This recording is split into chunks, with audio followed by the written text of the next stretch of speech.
Hello, sisters and brothers of the Machinists Union and our allies in the labor movement. This is your weekly 141 report, and I'm your host, Dave Lehigh, a communications representative for District Lodge 141. The report topic this week brings you to Philadelphia, Pennsylvania, as we speak with American Airlines Fleet Service Grievance Committee of IM Local 1776. We will learn about this big union city and the work being done by the stewards and the committee. All this and more as our 141 report starts now.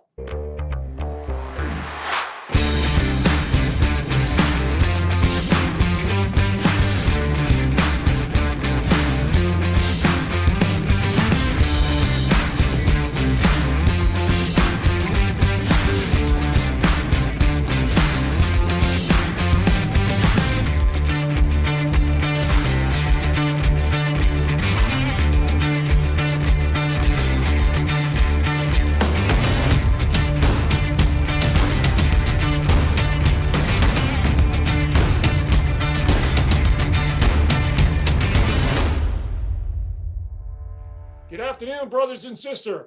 It's really great to interview my home local committee and have you all on this week's 141 report. How you all doing?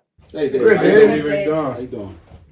So as we begin today's report, please introduce yourselves and tell the viewers who you are, when you started in the airline industry, and also tell us about your union work background and the positions you've held in the Machinists Union. I'll tell you what, Brother Monk, why don't you please go first? Good afternoon, everybody. Dave, I started, I got hired back in 2007. I became a steward. I then started helping out down the local under then President Richie Howe, and then committee chair Gil Simmons, and they asked me to help with community service. I did the community service here at O'Brien Lodge, Local 1776 for a couple of years, and then I got involved with the AFL-CIO, and I became the chair, for that community service of the AFL-CIO. All the while, doing that community service, I was a steward, helping out on a property wherever I could. I was a conductor signal for a term, and just worked my way up, and finally in 2013 ran for the position of committee man and was elected, and then ran 2 terms as a committee man, and this term became the committee chair when our then committee chair was elevated to Billy Wilson was elevated to assistant general chair with the district. Okay, Sister Maria Davis, could you please tell us about yourself? Good afternoon, everybody. I started with the airline under U.S. Airways 2004 in March. I became a shop steward in 2005. I was then concourse lead working down at International. Then I left International, went over to the domestic side, became a fleet service trainer in 2007. And then in 2017, I ran for committee and recording secretary. And I am currently the EAP rep for American Airlines in Philadelphia. Okay. Brother Jonathan Ortiz, can you tell us about yourself? Hey, what's going on, everybody? Jonathan Ortiz. My career started with American Airlines in San Juan back in 2001. I've worked in many stations. You draw. I'm famous for saying if you draw a line in the middle of the United States, I've worked everywhere east in that line, from Boston to Miami to JFK, LaGuardia, Fort Lauderdale, plenty of stations with TW brothers and sisters. I also served in various committees and boards within that union. In 2013, I had the unique position of returning to Philadelphia under a preferential hire agreement with the association when it was formed, and I started working with the IAM. From 2013 up to the present day, I've been working with the IAM in Philadelphia. I also serve as organizer within the IAM organization, and I'm currently a grievance committee member. 2019, I had the unique position of the choice to return back to the TWU, and with the guidance of Grand Lodge Rep Gil Simmons, AGC Bill Wilson, the Grievance Committee Chair Derrick Monk, and Local Lodge President Larry Reeves, it wasn't a hard decision to make to stay with the IAM. It's been the highlight of my career. Okay, Brother Terence Chooch Murray. Hey, Brother Terrence, would you like to be called Chooch during this interview? Chooch is fine. Okay, so why don't you tell me a little bit about yourself? I began my career with U.S. Airways back in 2005. Became a shop steward around 2007, mid 2001, 2008. As a shop steward, I was a shop steward for about 4 years, and then I was asked by Derrick Monk to become assistant to the grievance committee on writing grievances and to come up with a system so we can track the grievances throughout the system, and not just throughout the system, but through the station. So I stayed there for about 4 or 5 more years, came up with a system with the grievances, and then the next election came, I ran for Conductor Sentinel. As I was a Conductor Sentinel, now as Bill Wilson became AGC, I was asked to step up and basically a good promotion to become committee. And now I'm committee, and I'm still running over under grievances. That's about it dealing with me. Wow, that's some career. So let's get rolling on these questions. So, Sister Maria, can you tell me about the membership, the size of the fleet service group, and the type of work and the departments we have in Philadelphia? In Philadelphia, we have approximately 1,400 members. We have different areas. We have a catering department whose services are beverages and food services for our aircrafts. We have repo department. They reposition our aircrafts for us. We have a training department who currently they bring in the new hires and train them for our fleet operation. We have an ABR department. They transfer our bags. And then we also have reroute department who reroute bags, so services, in case bags get messed up. We have tower operations too, right? Yes, we do. We have the tower operations. They also reposition our planes and keep us aware of everything that's going on down on the ramp. So, Brother Terrence, I looked on the website for IAM Local 1776, and it doesn't mention a committee. It mentions a committee, but it doesn't really mention the secretary. So you're the one that handles the paperwork then? So with your background, what you were just mentioning? Yes. So, yes, the committee has a secretary. Yes. Her name is Bunta Chan. She takes care of all the grievances and files all the paperwork for our station. She's in the position that I used to have before I became committee. So I trained her. We had a system. We had about 2 or 3 systems until we got it right. So we finally got a good system going on, and she takes care of all the paperwork and all the grievances, and make sure everything gets filed on time, and make sure the paperwork is found when it needs to be found. Brother Jonathan, being in such a large station, how big is the steward group? And do you have specialized stewards? Yeah, kind of like Maria's point earlier, we have a little bit over 1,400 members. So that's a lot of real estate to cover. We have tower reps, catering reps. Tower, we have Mike Bosco. Catering, we have a bunch of stewards there.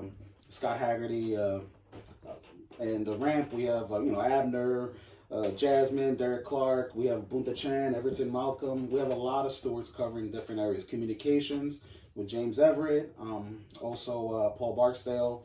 So yeah, we have a lot of stewards that cover the whole property and stewards that specialize in those work areas. And I mean, forgive me if I miss names. Everybody's important. Anybody that knows me knows I'm a little bad with the names. But I also would be remiss to say the membership also. Membership also. We have a resilient group, and they cover a lot of the properties. We have the break room generals, and I'd be remiss not to acknowledge the work that they do and the eyes and ears that they do for. We wouldn't be able to do what we do if it wasn't for the shop stewards and the membership. Okay. So, Brother Derrick, you've been on the committee for several years, first as a committee man, but now as a chairman. Can you explain to the viewers how you feel the differences in the positions?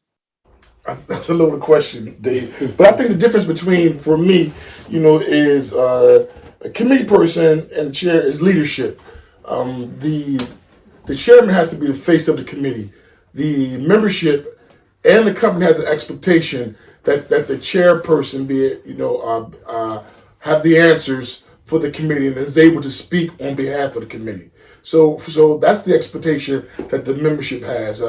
I see it, as personally as we are on the same team. On the basketball team that's 5 of us, we have 4, and I see, the committee chair as being the point guard, the one with the ball. But we all work together. We all have different responsibilities. We work together, and I do believe that I couldn't do what I do, if it wasn't for the team that I have in terms of the committee people, and the shop student that we have. Okay. So let me ask you a follow-up question. How does the committee communicate with the membership? Can you give the viewers out there what you guys do? Maybe you guys are doing something unique that other stations aren't doing. Absolutely. That's one of the issues that I think that we're always working to get better. I believe even when you're doing good, you can do better. And so we've always done break room briefings. We still do that. But because it's a 24-hour operation and none of us are here for 24 hours in a day, we can all go together and we can hit, all our break rooms, and we have our property set up in units where we have, in the main property, we have 4 units, and then, our catering building is off property, and then we have our C2 where it houses the lab and water and towing, and that's also, not connected to the main property. But we do break room briefings. We also hold monthly shop steward meetings where we share, FYI and current events, with our stewards, so they can go back to their units and share, with the membership. Additionally, we work, very closely with the communications team, headed up, by James Everett, with assist, to Paul Barksdale, and they have developed a Facebook page called Medcom Q&A, where we, at times, we use that platform to put out, posts, to the membership, and they can ask questions and we'll answer it. And also, the district has always used it. Our agency has also used that platform as well. So I believe it's a great avenue. We use all those things. And then sometimes we try to put things on hard copy, utilizing, our boards, on the property. But for the most part, it's break room briefings and utilizing our communication team with Medcom. That was great bit of information. I liked how you mentioned about the Medcom, because I thought Medcom is a very useful tool. I wish more locals out there would use that form of technology. I think people use Facebook a lot, and it's a great place to get some questions answered by leadership. Sister Maria, you mentioned earlier that you're with the you're on the EAP team in Philadelphia. How important is this program to the members in Philadelphia? It's a very good program. EAP stands for Employee Assistance Program. So the program is designed for our members who might be going through difficult times in their life, whether it's drug abuse, substance abuse, grief, loss, marriage counseling, or anything that's affecting our members so they can't really kind of focus on their job. So we designed that program to assist our employees for any type of help that they need. Okay, great. So, Brother Chooch, last year, American Airlines, IAM, and TW members ratified our leading industry contract. Can you describe how this contract has improved the members' lives here in the Philadelphia area? The members' lives in Philadelphia, the contract, they loved it. It was so amazing. It was so great to them. Some people got between an $8 and $13 bump, and you got certain ones that got the bump. As far as shift differential, we have great benefits. They love. It's a lot of more things in the contract that change people's lives. Some people don't have to work as much because of the big pay raise, and you got some people that still likes to work, and the company is offering shift differentials to make it better. So at this station, our employees and members, they love the contract. So, Brother Monk, when the committee has grievances, and we all know that happens between companies and employees, but when things can't be worked out and you need to advance it higher up, who handles your grievances at the district level? First of all, Dave, we have a great team, with District 141 under the leadership of PDGC, Mike Clem, and his executive board. And personally, we deal with Billy Wilson, who was the committee chair here for 6 years. Was also on a negotiating team. When things aren't worked out here, we send it up to him, and he sets it up with the Grievance Review Board in Dallas, and they settle things there. Okay. So this question goes out to the four of you, and any one of you can answer it. But before we finish out the report, would any of you like to have any closing statements to the viewers? Yes, I want to say what I wanted to always do, when I first became the committee chair, I talked to the committee, and I told them that I wanted to bridge the gap between, us and the local. Not that we weren't working together before, but now under President Larry Reeves, him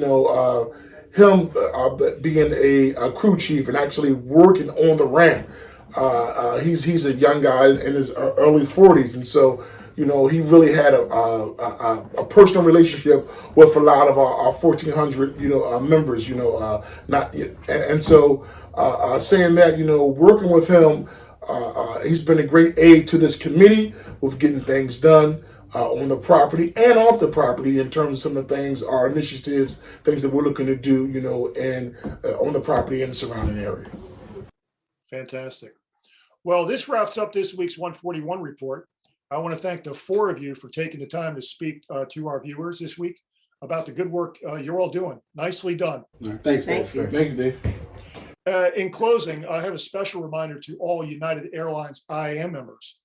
Please participate in the survey, the contract survey, which is open on iam141.org. Please go there today and use the link. That's all for now. Everyone have a good weekend. Bye for now.